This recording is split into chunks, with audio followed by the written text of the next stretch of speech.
My next guest turned pro in 2019, and in such a short amount of time, she has accomplished a ton. We're going to get right into it. I have the former CFFC Strawweight Champion and current UFC Strawweight contender, Miss Elise Reed, on the show. Elise, Hey, how are you doing? I'm good. I can't complain. I'm getting ready for the next one, and she's going to be about my size, so I'm ready to go. Well, that's a plus. Your next opponent is going to be, you're fighting in your weight class. That's a plus. Yes, And then number two, you're actually bigger than your opponent. You have a size, you have a reach advantage over a her. reach advantage, which has never happened in my life. So This, and for you being a striker, I mean, it doesn't get better than that, right? no, not it does not. It does not. No, I think it's going to be. I mean, no, a lot of fights have always been the person trying to reach and go to the ground. But yeah, it should be some fun pickings for sure.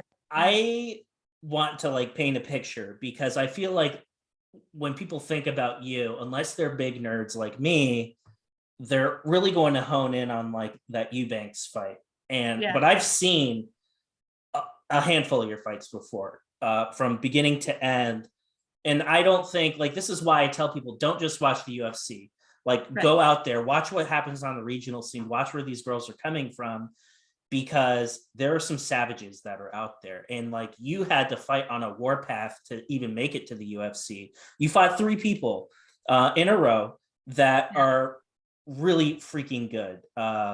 Jasmine Jazdavicius, I hope I didn't butcher her name, Jillian DeCourcy, and then my friend Hillary Rose. All three of those girls are absolute freaking killers. I know Yeah. their record, especially with DeCourcy and Rose, they may not look anything special, but I'm telling you, look at the tape, look beyond the record. Those are Yeah. killers. You were Yeah. able to best all three of those girls, and you've been able to do this. You were the champion in like your second pro fight. Like, you've been like fast tracked to this whole process. Do you ever like sit back and think to yourself like, wow, like this is kind of crazy. Like, how do you like keep so grounded and not get like caught up in all that? So when we first started this whole thing, it was Mr. K and I pretty much, you know, at a bar at Tiger's Tail, and we're thinking like, okay, well, we're pretty good as an amateur, we might as well go pro. And the mentality that we've had has always been to go big or go home, because as much as fighting is a lot of fun and then very addicting, you can't take too many punches to the head. You can't, you don't want your career to last 40 years. So the first fight as a pro was normal, right? Mm-hmm. Fighting somebody around my same skill level and height and size. And then COVID kind of brought it to where I had this opportunity, and it just blew up, right? So at first it was just a 115 fight with Jasmine, who had a significant reach advantage. And then we were worried that it was going to be a catch weight because, she was coming down and I was going up. So we just made it to where if she was over the pound, that we didn't like it, we're going to let them know, hey, we're going to call it. And so I believe, I don't know for sure, but immediately after we did that, they were like, okay, well, let's make it a title fight. Like, wow. All right, well, hey, I think probably what Jasmine said was like, well, if we have to stay to the 116, then let's just make it. And I didn't bat an eye. And then we show up and we're the co-main on weigh-ins.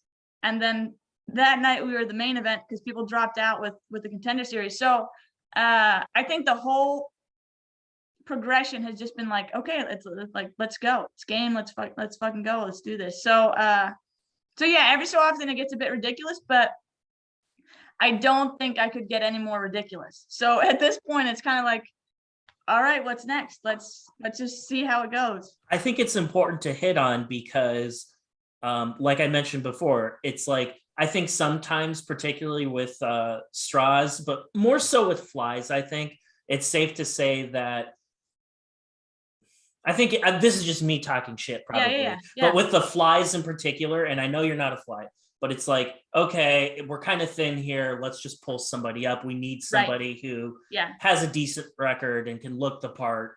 Let's grab her. That really wasn't the case. Like, you had to like fight a bunch of killers to get here. That's not easy to do. And I'm not talking about a fight a year. Like, you're cranking them out like every 6 to 9 months. Like, you're out there, you're doing the work. Like, at what point did you realize, like, okay, I'm on the radar now?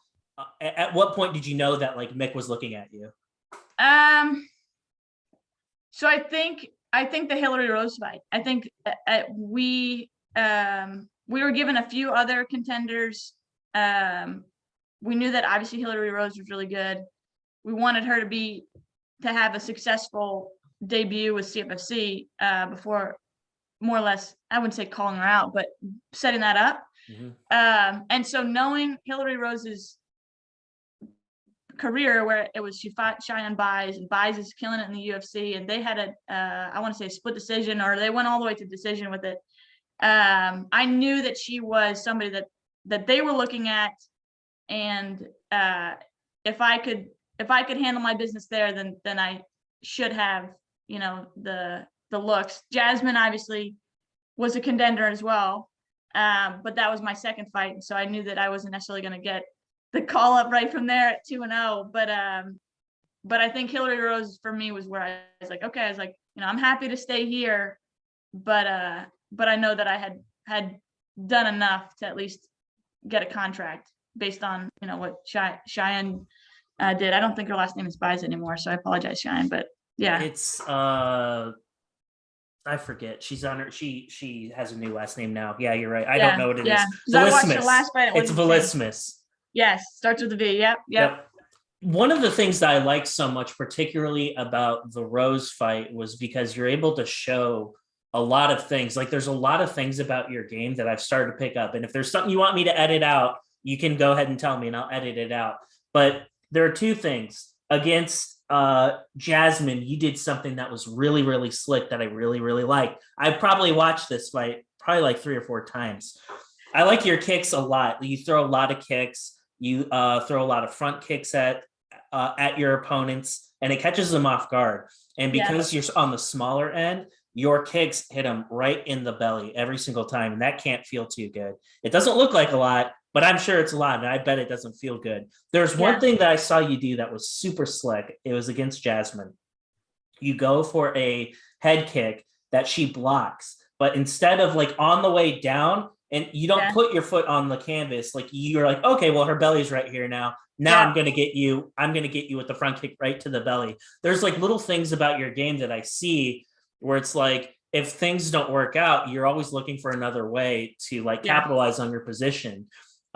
Your submission defense is absolutely killer. I don't think we saw that in the Hillary Rose fight. I thought she had you. I did. I'm going to be honest. I thought she had you. It came so uncomfortably close. Yes. Your submission defense is incredible. And I think there are a lot of people that are like, they probably look at your style and they're like, okay, karate chick, I'm going to take this girl down the ground. I'm going to let this girl kick me. I'm going to get a takedown. But the other thing about you though, is your get-ups are also really good.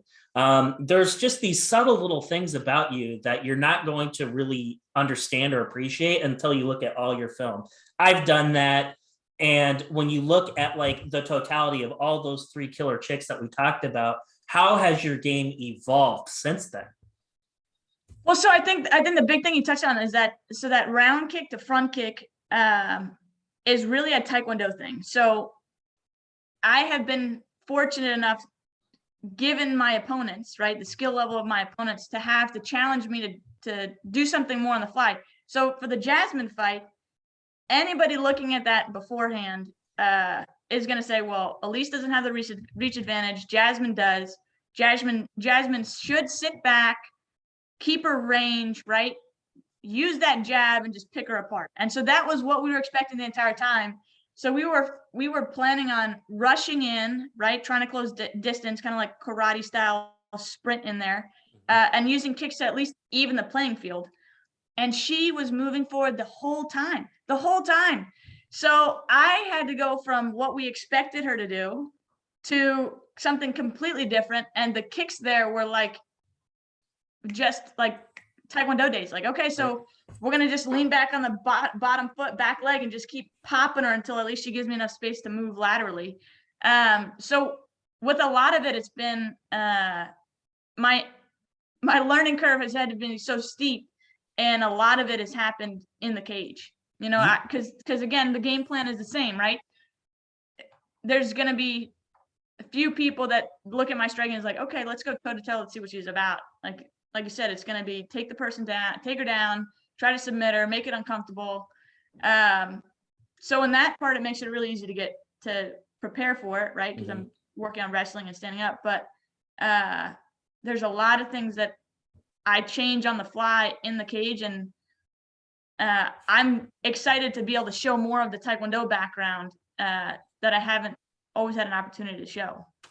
That is why I'm really excited about this fight. And I briefly kind of want to touch on the Eubanks fight. And this is why I looked at it, and I told you this before we started recording. When I heard about the fight, I immediately thought Eubanks was going to Straw. I was like, okay. Oh, yeah, I remember Reed. Yep, she's the champ. Okay, cool. I wasn't surprised you got called up. I wasn't surprised that you fought Eubanks. What surprised me is you fought her at 25. That's insane. I have to pick your brain about that one a little bit, because from your perspective, pretending I'm you for a second, it's like, okay, got the call up. She was supposed to fight Cashweda. That fight falls through. They're looking for somebody, and they're like, okay. And then they probably called you. They're like, yo, like, can you take it? Can you make the weight? And for you, you're probably like, well, that's what I really walk around at anyway. So it's not much of a cut. I'll take it. Like, knowing you, you probably were just kind of like, fuck it. It's a fight. Why not? I'll take it. Am I more or less right? Or like, talk to me through the background. Like, there are a lot of people that would not have taken that. They've been I mean, if we're gonna be frank, nobody did, and that's the reason why I got the call, because they're pulling in somebody that's supposed to be a 115 for a 125 fight against somebody that's a ranked bantamweight. I mean, that's exactly how it played out in my head. I was like, don't have a weight cut. She's good, right? It was more like, let's fucking go. Let's see what it is. So we had a good game plan against it, and she did exactly what she needed to do to get out of it, like to deter it. But no, that was a crazy fight for sure. And the craziest part was, normally I am around that weight to where there's no cut. Right. I couldn't make 125. Really? So I was, you can ask anybody in the camp, and I apologize to those people that were fighting that week with me, because we were grilling, we were making kimchi, I was having bowls of rice. Like, I could not put on a friggin' pound. Wow.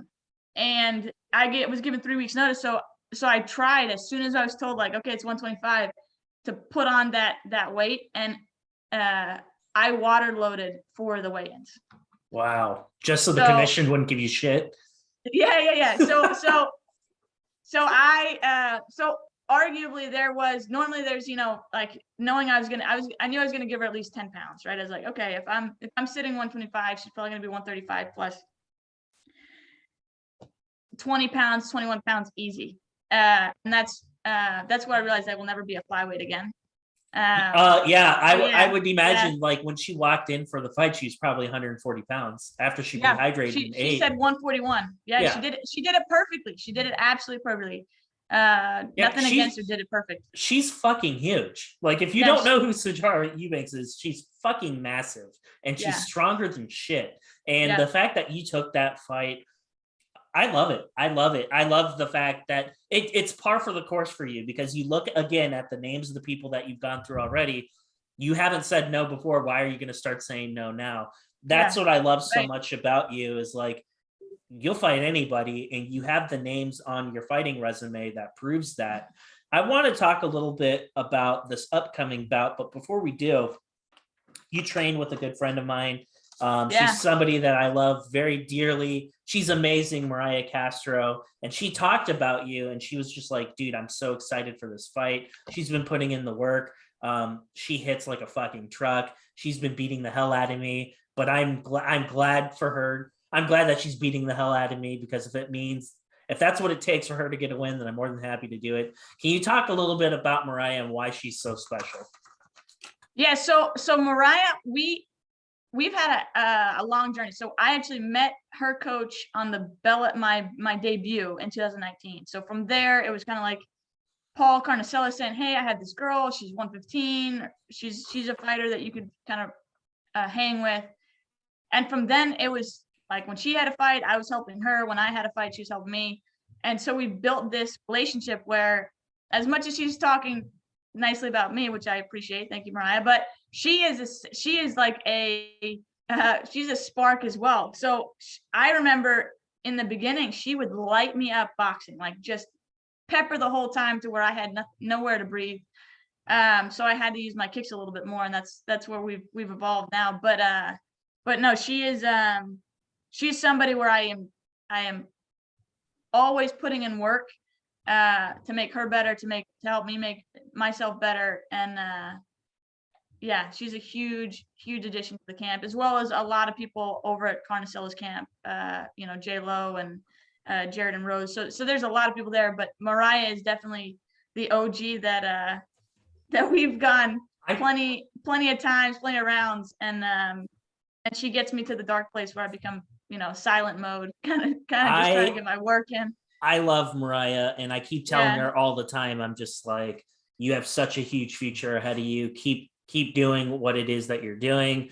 Yeah. Obviously, that's going to be between her and her coaches when they decide that she's ready. But I talk a lot of shit to Mariah. I'm just like, and it's probably not helpful, but I'm like, I watched this Invicta card. You could fucking murk all these girls on this last Invicta card I just saw. I was like, I saw the 15ers on there. I was like, you could go out there with no camp and fucking put people to sleep. And she laughs at me, but and plays it down like, whatever, Tyler. But I'm just like, yo, no, for real, I'm telling you. Yeah. So I've been doing my hardest to like really pump her up, because I think she's very, very special, and I don't think it's going to be much longer before she's in Bellator, before she's in PFL, or in your promotion, the UFC.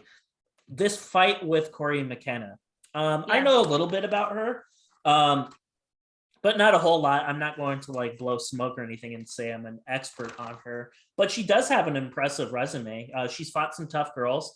She fought Kay Hansen not that long ago. She's no slouch. Everyone at your level is good as hell. Like, there are no such thing as easy fights. Every single time you fight somebody in 15, I won't say it about 25, but anyone at 15, it's going to be a tough fight. Yeah. And you certainly have that with Cory McKenna. It's happening on the 19th of March at the O2 Arena, which means she's the local chick. She is from Wales. You're the filthy American that everyone's going to boo when you walk in. And it's the first like person from the UK too on the card. So they're going to be ready for this one. Like they are going to be hyping up their girl. Nobody wants you to win. Nope. I think this is where you can thrive, though. I think like this is exactly the type of fight that you want to have, and and on her territory too. I think that's what's going to bring the best out of you. Tell me what you know about McKenna. What is it that she does well, and what are some things that well, I don't know if I should ask you that. What are some things about Cory that you think she does well? We'll start there. Yeah. So I know she's with the Uriah Faber camp. I know she's trained there for quite a while. I know that she's with that. She likes wrestling. I think she's pretty decent at striking as well. I don't think there's necessarily anything that's like a C game. I think she's definitely very, very well rounded. And like most of the fights, I'm expecting a wrestling grind, and her trying to keep me on the mat as much as possible. But so you think she's going to try to grapple fuck you? I think she's going to try. I think she's going to try to shoot. If she wants to stand and go toe to toe, I'm more than happy to make it happen. Mm-hmm. But historically, mm-hmm. people have looked to try to take me down. So I don't expect her to do anything other than that. And if she does, I'm game for it anyways. But well, that's the thing. Like, I feel like a lot of people, like with your base, a lot of people talk shit about people that come from like a taekwondo karate kind of base, because it's like, okay, one-dimensional fighter, your Karate Kid shit isn't going to work against me. I'll be waiting for those roundhouse kicks to my body. I'm going to catch it, and you're going down, and your karate ain't going to help you on the ground. But you're at you're at the highest level of the mixed martial arts game, and there's more to your game than just that, because if you're one dimensional, you're going to get found out really, really quick, and your ass is going to be freaking out. They will toss you out. So there's obviously more to your game than just that, and I think it's a narrative that probably gets played out a little bit more than it should. I like this matchup for you, though. What I like about it so much is, yes, you're both 4-1, but like, you have a lot of other fights under your belt. You have a lot of experience. You had a lengthy amateur career too. Is there something, without giving anything away, because I never ask people what the game plan is ahead of a fight, but is there something about her where you think you have an advantage? Well, we talked about the reach advantage, which has never happened before. So it's either going to be a really good positive, or I'm not going to know what to do with it. So those are like the two things that can happen there, right? But I mean, I think like we were talking before, Taekwondo gets a bad rap, but as much as I am a Taekwondo martial artist, I was always the shortest person sparring anybody. So the kicks really came later, because my game plan was always to throw punches inside. So I think that's where it gets a little bad rap. I think something that I'm always working on is not just to better my game everywhere, right? Because at the end of the day, like you mentioned, everybody's going to be working 100%. They're going to bring their best to whatever it is. They're going to better their game plan. And so at the end of the day, it's stylistically, right? It's what your game plan is versus the other person. And I think that's where I shine the best, is even when, your game plan may be different, I can adjust as well, and oftentimes adjust on the fly. So I'm looking forward to showcasing a little bit more those body kick, round kicks. As much as she may want to try to catch those, I'm not planning on throwing them, because people catch them. So she can take that out or try to adjust on, whatever the next 2.5 weeks are. But I think I will be able to showcase a lot more of what I'm really good at. And that's, the experience in those kicks and Taekwondo. But I can't wait to see it. And I am expecting, I have a pretty good pulse on things going on in the UFC. So shocker of all shockers, Tyler knows a little bit about what happens in the UFC. I'm expecting you to come into this fight as a dog, and I'm going to bet money on you, because I like it. I like this matchup. She's very young. She's very talented, but very young. I don't really like that for her personally. I'm not, hey, she's talented. I'm sure she can handle it. She's fought on big shows before, but that gives me a pause for her. I don't really like this matchup for her if I'm a McKenna fan. So yeah, I'd like you to make me some money. I think you're probably going to come away with giving me a free steak dinner. So I appreciate it. Yeah. Hey, yeah, exactly. Whatever I can do to help others. You know what I mean? I do my best. Hey, I like the fact that people think you're too small. I like that you come into these fights as an underdog. It's always the same thing. Always the same thing. I mean, it's been a chip on my shoulder since I was a kid, and now it's like every fight I'm the blue, and I'm always the underdog. It's like, all right, well, what else is new? Exactly. Let's change it up a bit. Let's get creative. I like this fight. I like this fight for you. I don't like it for her. I like it for you because this is just me, and maybe I'm talking a little bit of shit, and I certainly don't mean any disrespect to Cory, but I don't think she throws anything different at you that you haven't already seen before. Personally, I mean, she's talented. Yeah. I like her. I think she's talented. I think she's a good striker, but I don't think there's anything significant about her game that is a marketed difference or huge challenge against some of the things that you've seen in CFFC. Yeah, I think it's the pressure is probably going to be similar to Jasmine. Yes. And the ground is probably going to be similar to DeCourcy. We're gonna have a little bit of a mix, just because she's going to be shorter. So DeCourcy, I was able to push back a little bit. I had to work on my patience. I wasn't so patient, so that's why she caught some body kicks, some body round kicks. But I think it's going to be similar. I think she's going to try to press forward, close the distance, and I'm hoping I can get you at plus 200. It's awkward talking about fighters that you plan on betting on, but I'm hoping. Yeah. I'm hoping. You want the biggest? Yeah. Hey, a plus 200, plus 240. That would be fantastic.